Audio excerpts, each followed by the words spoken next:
Bom dia, Felipe. Como é que vai você? Tudo em paz? Tudo ótimo. Esta semana tivemos mais uma fase de vários desdobramentos do que vem acontecendo nos últimos anos no Brasil. E o ex-presidente Luiz Inácio Lula da Silva passa a ser réu junto a Sérgio Moro. É a segunda ação onde ele é réu. O senhor imaginava lá no início do Mensalão, lá naquela crise do Mensalão, que a gente chegaria a esse ponto, um impeachment de presidente, caso de Dilma, e um ex-presidente sendo réu duas vezes? Felipe, para dizer a verdade, não imaginava nunca o envolvimento do ex-presidente Lula, nem no Mensalão, e muito menos nesse processo novo da Lava Jato e o Petrolão. Eu não imaginava isso, Felipe. Quando o senhor pegou e disse isso para José Dirceu? José Dirceu, se você não sair daí rápido, você vai fazer réu um homem inocente que é o presidente Lula. Rápido, sai rápido, Zé. Para você não fazer mal a um homem bom, correto, que eu tenho orgulho de ter apertado a mão. A reação do presidente foi a facada nas costas. O que é isso? Eu contei, as lágrimas desceram dos olhos dele. Ele levantou, me deu um abraço e me mandou embora. E eu sei que de lá para cá secou. O presidente Lula é inocente nisso. A reação é a reação do traído. O Roberto Jefferson prestou, e somente depois da CPI é que a gente vai ter claro isso, um desserviço à nação brasileira, porque a partir daí nós tivemos uma política de se jogar suspeição em cima de todo mundo. Bom, aí tivemos a sua frase lá. Quando o senhor disse aquela frase, depois, na sequência, o presidente Lula concedeu uma entrevista exclusiva dizendo que foi um desserviço. Como é que o senhor avalia hoje isso tudo? Eu não sabia, palavra de honra, Felipe, do envolvimento do presidente Lula nessas operações irregulares que naquela época fazia o Marcos Valério, o Delúbio. Eu não imaginava isso. Eu tinha para mim que o presidente Lula era inocente, que as operações eram capitaneadas pelo ex-ministro José Dirceu. Até pela maneira do Zé Dirceu agir, falar, assim, uma coisa assim muito chula, muito desabrida, muito sem freio. Você ia à Casa Civil, era uma conversa assim absolutamente franca e de nível muito ruim. Eu não imaginava nunca que aquele tipo de atitude, aquela conversa envolvesse o presidente Lula. Tanto que eu disse ao presidente Lula isso. Presidente, é o Zé Dirceu. Isso está acontecendo aqui. Zé Dirceu, Delúbio, Genuíno. Foi o que eu disse ao presidente. Mas não imaginava o envolvimento dele, Felipe. Não imaginava. A partir disso, tudo que está acontecendo no Brasil, nós tivemos lá atrás no Mensalão, a sua cassação, a cassação de José Dirceu, e naquele momento se falava em 300 deputados que deveriam ser cassados. Vocês dois, mais um deputado, né, foram cassados, foram 3 naquela época, né? Eu não me recordo bem, mas 3, 4, por aí. Tá, bom. Nesse caso, se pouparam os restos, né, o restante dos deputados. Vai se repetir a história, Eduardo Cunha, cassado, os outros todos que se noticiou o envolvimento do Congresso Nacional vão ser poupados? Felipe, eu não creio. Até hoje a imprensa discute isso, que é uma tentativa de anistia Sim. desses erros praticados pela classe política. Mas eu repilo a ideia, porque você só pode anistiar alguém depois da sentença. Uma anistia que precede a sentença, a condenação e o julgamento, é uma anistia que é um arranjo. Anistia que a gente sabe é pós-crime, pós-sentença, pós-condenação. Vai ter muita gente envolvida assim. A coisa é ruim, é pesada, infelizmente. E as práticas não cessaram, não cessam. As pessoas acham que tudo aconteceu e que não vai acontecer de novo. Há um grave equívoco na classe política. Ela vai ter que acordar, porque a sociedade, principalmente os veículos de comunicação que informam a sociedade, estão de olhos abertos nas atitudes que a classe política vem tomando. As práticas não cessaram, inclusive agora no governo Temer? Não é no governo Temer, porque o Congresso independe do governo Temer. Ah, sim. Não é? Tá. A coisa continua, pelo que a gente ouve falar, a maneira e até a abordagem de alguns políticos conosco. Eu presido nacionalmente o partido. Há políticos que chegam para conversar, você toma um susto, meu irmão. Essa época morreu, não existe mais, você tem que acordar para o real. Não dá para fazer isso. Tudo bom, mas faz no Caixa 2. Não tem mais Caixa 2. Não há condições de fazer Caixa 2. E as pessoas, naquele desespero de financiamento eleitoral, querem apelar para as velhas práticas. Mas as velhas práticas têm a explícita condenação do povo brasileiro. Não há mesmo, nesse momento, possibilidade de se fazer Caixa 2.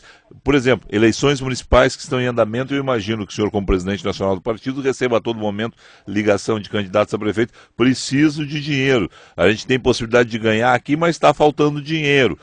Manda aí para o Caixa 2. Não tem mesmo, acabou isso. A maneira como o Ministério Público Eleitoral, como o Ministério Público Federal, o Ministério Público dos Estados está atuando, Polícia Federal está atuando, eliminou a possibilidade nesta eleição municipal de Caixa 2? O Felipe, eliminar nunca elimina. Nunca elimina completamente. Mas inibiu 80%, eu posso dizer isso a você.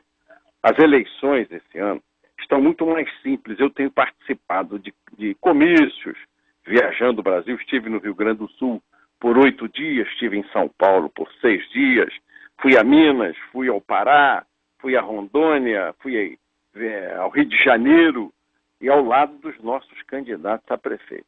A campanha está sendo feita de pé no chão mesmo, com humildade. E quando você recebe uma abordagem de um candidato a vereador, mas estou precisando de dinheiro. Não tem, amigo.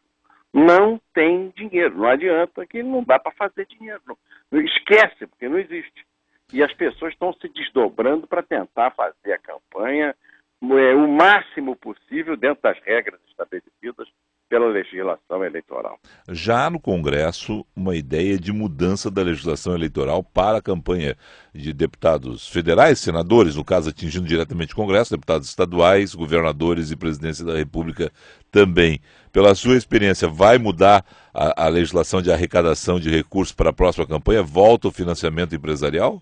Eu sou absolutamente favorável ao financiamento empresarial, Felipe. Absolutamente favorável. Esse ano nós estamos financiando com recursos de imposto. De imposto. Quem está pagando o santinho, o carro de som, a bandeira, a boca de ferro, quem está pagando isso é o imposto. Você não tem vaga no hospital, não tem leito de hospital, não tem remédio, não tem escola, não tem salário de professor e financia milionariamente as campanhas eleitorais, não pode. Isso está absolutamente errado. Mas Mesmo porque a economia é da sociedade, não é do Estado, a democracia. O Estado tem que ser administrado pela democracia e não administrar a democracia. Financiamento estatal leva ao fechamento das liberdades, a uma intervenção brutal da burocracia na vida pessoal das pessoas. Começa pelo político, passa pelo jornalista, passa pela empresa. É muito ruim isso. O burocrata está acima das suspeitas e como uma potestade, como se fosse um santo incorruptível, acima de todas as suspeitas. É muito ruim isso. Então, é preciso o financiamento privado, mesmo porque a sociedade não vai aguentar pagar na próxima eleição, porque naturalmente vai aumentar. Presidente, deputado federal, senador, governador, deputado estadual. A sociedade não vai aguentar financiar isso com o dinheiro do tesouro, o dinheiro do imposto, a boca de ferro e o santinho que vai ser distribuído na rua. Eu sou a favor do financiamento privado. Mas essa exatamente não é a porta de entrada da corrupção? Não é não, Felipe. Isso aí fica assim, é um discurso muito... É um discurso mais simplista. Corrupção é empresa estatal, Felipe. Porque as empresas estatais são o braço financeiro das corporações sindicais e dos partidos políticos. Quem é que se locupletou da Petrobras? Os políticos e os sindicatos petroleiros. Participaram de toda a lambança feita lá. E é assim no BNDES, é assim na Eletrobras, em todo canto. A estatal é a porta aberta da corrupção. Porque o que não é seu é da mãe Joana. O cara diz, não, isso aqui não é meu. Isso é é da mãe Joana, nós podemos tomar a atitude que nós quisermos, porque quem vai pagar é o erário, é o povo. Essa irresponsabilidade de empresa estatal tem que acabar. Quanto mais empresa estatal, maior a corrupção. O senhor está defendendo um programa de privatização forte, incluindo a Petrobras? Incluindo a Petrobras. A distribuição de petróleo, o pré-sal, tem que ser privatizado. O senhor é do PTB. Nesse momento, Jango, Getúlio e milhares de PTBistas estão se contorcendo nos caixões.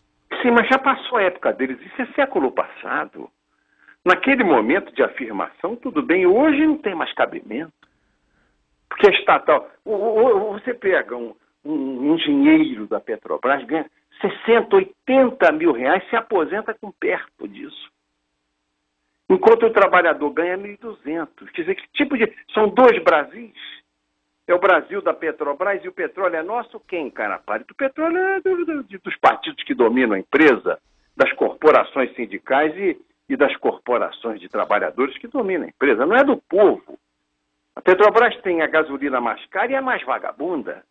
Você vai ao Uruguai pertinho, aí no Rio Grande do Sul, ou vai à Argentina, a gasolina é 10 vezes superior à nossa e muito mais barata. Mas por quê? Por quê? Porque todo o custo da estatal fica no preço do produto. O povo é que paga. Para na bomba, o povo é que paga. Isso tem que mudar, acabou. Não há mais a necessidade da década de 30, de 40, de 50, da afirmação do nacionalismo econômico que havia naquela época. Acabou isso. Está na hora de nós partilharmos esses interesses para que eles possam ser administrados. Uma grande empresa, que é a Petrobras, maior do que o Tesouro Nacional, maior que o Brasil, o investimento da Petrobras é maior do que o governo Temer. Como é que é isso? Então não tem tentação de corrupção? Não tem quem tome conta disso? Isso fica assim? São esses nomes que a gente vê toda hora. Você mesmo está falando das operações, Duque, aquele Cerveró, esses caras têm 150, 200, 300 milhões de dólares depositados no exterior porque chegaram ao privilégio de serem diretores de estatal. Isso é um absurdo. Não existe isso numa empresa privada. A dona Dilma não faria aquele negócio de passadinha. Comprar uma refinaria falida, enferrujada, por $1 bilhão, ou seja, 3 bilhões de reais, se fosse uma empresa privada. Levantava uma velhinha lá no fundo e dizia: que é isso, dona Dilma? Isso custou 45 milhões, a senhora está querendo pagar 1 bilhão, 24 vezes mais? E na minha cara que a senhora está querendo fazer isso? Se fosse uma empresa privada, ninguém faria um negócio desse. Porque depois é o povo que paga, Felipe. Estamos conversando com o Roberto Jefferson, presidente nacional do PTB. O seu partido hoje está no Ministério do Trabalho e vem aí reforma trabalhista em 2017. O que o senhor defende para a reforma trabalhista? O que vocês apoiam, que o senhor imagina que tenha que fazer em termos de reforma trabalhista que ficou para o ano que vem? Eu estive lendo no jornal O Valor Econômico esses dias. A Justiça do Trabalho custa ao Brasil 18 bilhões de reais por ano e resolve casos de sentença de indenização de trabalhadores de 8 bilhões. Então ela custa 10 bilhões de reais a mais do que os problemas que ela resolve. É uma intervenção brutal. Se um médico tem 3 atividades, ele trabalha em 3 hospitais diferentes, ou num posto de saúde, e ele quer fazer 3 cargas de horário de trabalho, o Ministério Público do Trabalho intervém e impede que ele possa escolher fazer esses horários. Isso tem que acabar. Você tem que permitir que o acordado esteja sobre o legislado. Não pode, na relação empresa e trabalhador, o Ministério Público, a Justiça do Trabalho, dar tanto pitaco a ponto de inviabilizar os acordos que são do interesse do trabalhador e da empresa. Nós temos que modernizar mesmo essas relações. De novo, Getúlio, Jango e milhares, Pasqualini se contorcem. Mas por quê? Você não vai mudar a CLT. Você vai... Tem 1.700 julgados que compõem o universo da CLT. Você tem que formatar a CLT, você tem que agregar esses direitos todos num código só de trabalho. Não é ficar um monte de decisões, de jurisprudência, cada uma interpretando de um jeito, ao sabor da vontade dos plenários dos tribunais estaduais e superiores, a visão de Getúlio e de Jango. Inclusive, as centrais sindicais querem a desregulamentação disso, porque são 12 milhões de desempregados, amigo. É lei trabalhista para quem não tem emprego, porque você hoje inviabiliza a contratação da mão de obra.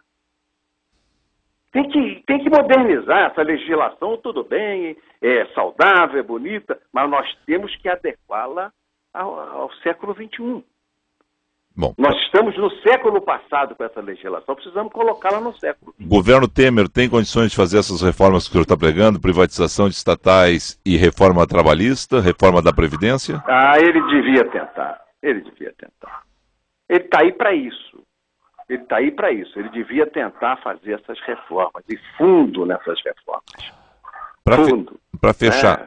Para fechar, a questão, voltando lá à questão do financiamento de campanha, acaba o fundo partidário com essa proposta, o que o senhor vai defender, de volta do financiamento empresarial?